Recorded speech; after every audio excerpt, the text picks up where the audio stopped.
మన ఇంట్లో వండుకున్న కూర కంటే పొరుగింటి పుల్లకూర రుచి అన్నట్లు తెలుగువారి వంటలు చాలా ఉండగా ఈ పిజ్జాలు బర్గర్లు ఎంతో టేస్టీగా ఉంటాయని ఎస్ఆర్ఎంటీలో ఉన్న మెక్డోనల్డ్స్కి అయితే వచ్చాము. అక్కడ చికెన్ బర్గర్ ఆర్డర్ చేసాము.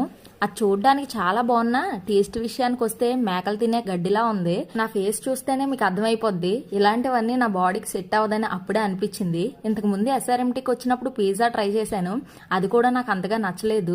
ఇలాంటి పిజ్జాలు బర్గర్ లాంటివి పిల్లలకే బాగా నచ్చుతాయి, వాళ్ళు ఎప్పుడు డిఫరెంట్ గా తినాలనుకుంటారు కాబట్టి.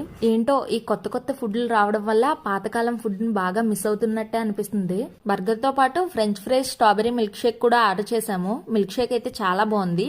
మా జైతు ఫ్రెంచ్ ఫ్రైస్ తిని ఎంతో టేస్టీగా ఉంది, నువ్వు చేస్తే ఎందుకమ్మా ఇలా రాదా అందే. ఎంతైనా డబ్బులు ఇచ్చి కొనుక్కున్న దాని రుచే వేరుంటదిలేండి. ఇంకా మా జైత్ర అన్న మాటకి నాకు వచ్చిన కోపానికి చల్లగా తలో ఐస్ క్రీమ్ అయితే కొనేసి బయటికి తీసుకొచ్చారు. ఓపిక్గా ఈ వీడియో లాస్ట్ దాకా చూసినందుకు లైక్ చేయండి మరి.